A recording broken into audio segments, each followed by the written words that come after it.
Hello Libra, Sun, Moon, Rising, and Venus signs. Kamusta kayo? Sana po ay nasa mabuti kayong kalagayan. Welcome back po sa Star Tarot at kung bago kayo rito, welcome din po kayo. Please subscribe, like, share my videos, and leave me a comment po kung nakaresonate po kayo. Thank you. So first card ninyo, Libra, we have the Nine of Winter.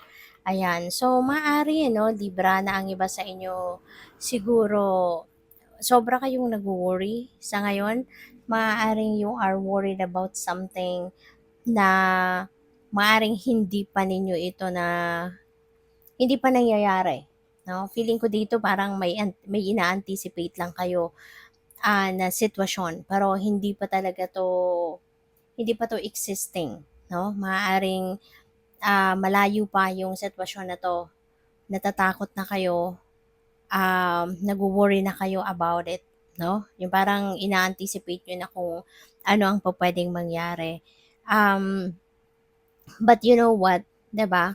Alam naman nating lahat na when you are worrying about something, hindi rin naman yun, wala naman din magandang mangyayari sa buhay ninyo, 'di ba? Kapag nagwo-worry kayo, walang magiging magandang epekto yung pagwo-worry ninyo about sa isang bagay, lalo-lalo na kung hindi naman ito pa existing.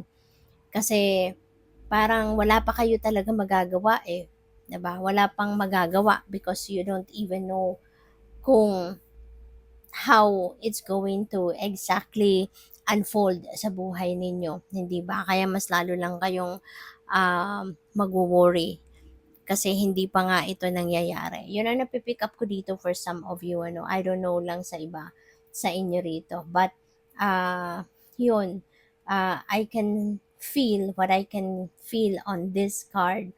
Parang, ano pa to? Yung parang, what if lang ito?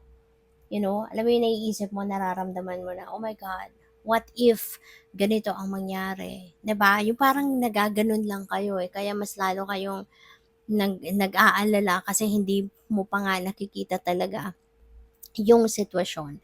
So, parang wala kang power over that. Wala kang magagawa, 'di ba? Kasi you don't know exactly kung anong mangyayari. Kaya mas maganda na lang i-offer mo na lang 'yan sa Panginoon. Lift it all up to God, 'di ba? Ialay mo na lang 'yan sa divine universe at 'wag mo nang alalahanin. Huwag ka nang matakot, huwag kang mag-alala because it's still beyond your control. 'Di ba? So, mas maganda na lang i-let go mo yung worry mo, i-let go mo yung takot na yan, ialay mo yan sa divine and ask for help. 'Di ba?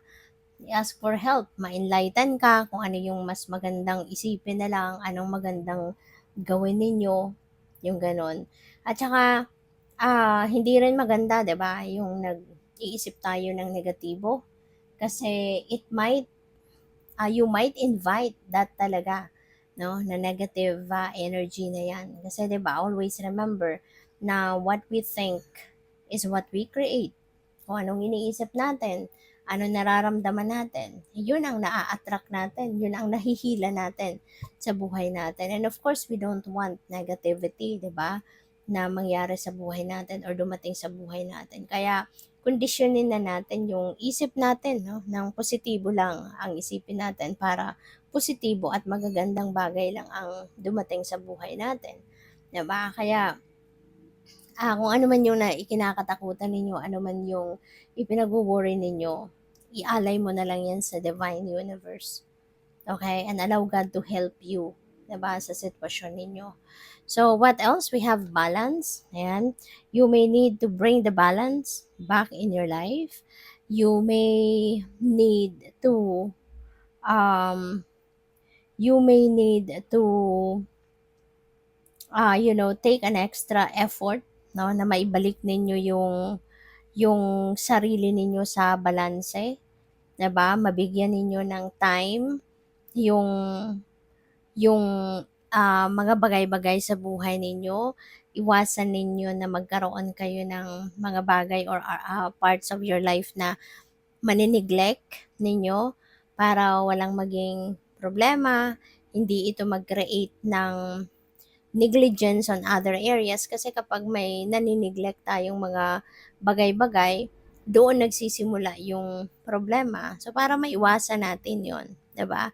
So, yun, sana mabigyan ninyo ng balance ang lahat ng areas of life ninyo para lahat nabibigyan ninyo ng oras, panahon, at atensyon.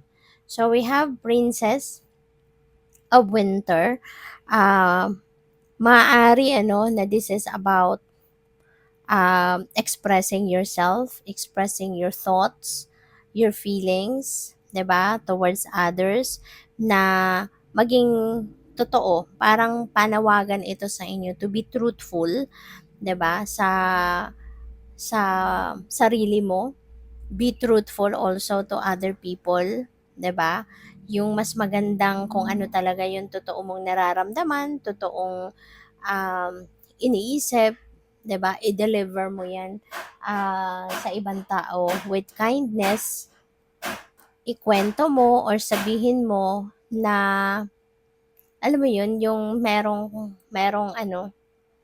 merong kabaitan ba, no? Yung gano'n. Para minsan kasi meron tayong mga kunyari, meron tayong mga sinasabi na talagang sinasabi natin na yun nga ang totoong nararamdaman natin, pero sinasabi natin in a way na nakakasakit ng damdamin ng iba. Pupuwede rin naman nating mai-adjust yun, 'no? Pupuwede naman natin masabi yon in a subtle way na hindi tayo makakasakit ng damdamin ng iba, but still, 'di ba, nai-express natin yung thought natin, 'di ba? Na-express natin kung ano yung nararamdaman natin. Yung mga ganun ba? So, what else? We have Nine of Autumn. Wow, napakaganda nito. Kasi your hard work is going to pay off. Kung ano man yung sipag at tiyaga na ginagawa ninyo, ano man ang sipag at tiyaga na um, ah, binuhos ninyo, okay? Binubuhos ninyo sa trabaho or sa career man yan, yung ganun. So, yun, sa ngayon, babalik na. Diba? Magkakaroon ka na ng financial reward, magkakaroon ka na ng, magkakaroon ka na ng premyo, 'di ba? Kumbaga at makukuha mo na yung bunga ng iyong mga pagsisikap. So which is really really beautiful. Whether it is in your trabaho, whether it is in your career or yung negosyo ninyo. So lahat ng effort, no? Kung ano man ang binuhos mong effort diyan, yan ay babalik na sa'yo. Okay? So good luck. What else? We have the Three of Winter. Ayan. So, sabi dito, reach out to others for comfort and love. You will grow stronger from this situation and sadness that will heal with time. So, maaari nanggaling ang iba sa inyo, no? Sa sitwasyon wherein nasaktan kayo, maybe naloko kayo, or kung sa ano man pamamaraan na nasaktan ang inyong damdamin, no, in the past. So, ngayon, pwede na ang iba sa inyo is ngayon parang baka papunta na din kayo sa paghilom, you know. Maaari din na may mga unti-unti na, 'di ba, na realize kayo, you are kumbaga naiisip na ninyo sa ngayon yung lessons, no, nahatid ng sadness na yon, nahatid ng hurtful situation na pinagdaanan ninyo, maaring unti-unti nare-realize nyo na yon. Kaya kahit papaano siguro gagaan na rin ang kalooban mo, no? Gagaan na rin, and you would be able to move on, no, from that situation eventually. So good luck sa'yo. Thank you for watching. Love and light. Namaste.